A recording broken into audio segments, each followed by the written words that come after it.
রজবিয়া নুরিয়া কমিটির উদ্যোগে যৌতুক মাদক বিরোধী সভা র্যালি ও আলা হজরত কনফারেন্স অনুষ্ঠিত হয়েছে।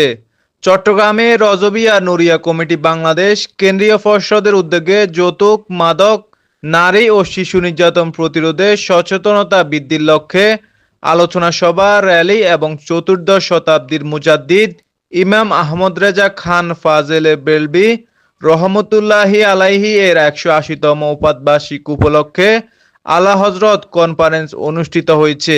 শনিবার ১ আগস্ট এলজিডি ভবনের কামরুল ইসলাম সিদ্দিক মিলনায়তনে আয়োজিত অনুষ্ঠানে সভাপতিত্ব করেন আঞ্জুমানে রজবিয়া নুরিয়া ট্রাস্টের প্রেসিডেন্ট ও আহলে সুন্নাত ওয়াল জামায়াতের কেন্দ্রীয় নির্বাহী চেয়ারম্যান মোহাম্মদ আবুল কাশেম নুরি।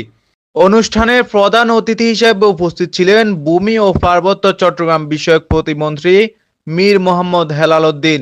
বিশেষ অতিথি ছিলেন চট্টগ্রাম ৯ আসনের সংসদ সদস্য মোহাম্মদ আবু সুফিয়ান।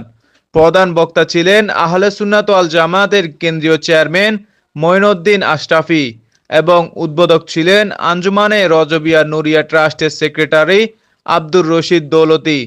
সংগঠনের কেন্দ্রীয় মহাসচিব মোহাম্মদ মাসুমুর রশিদ কাদেরী, প্রস্তুতি কমিটির আহ্বায়ক মোহাম্মদ জাকারিয়া ও সচিব মোহাম্মদ মিনহাজ উদ্দিন সিদ্দিকীর সঞ্চালনায় অনুষ্ঠানে স্বাগত বক্তব্য দেন কেন্দ্রীয় চেয়ারম্যান মাহমুদুল হক রাজীব।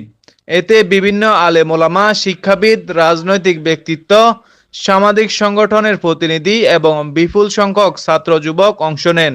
অনুষ্ঠানে যৌতুক ও মাদক মুক্ত সমাজ গঠনের লক্ষ্যে যুব সমাজ শপথ গ্রহণ করে। News desk Kafil Talukdar, MRK TV.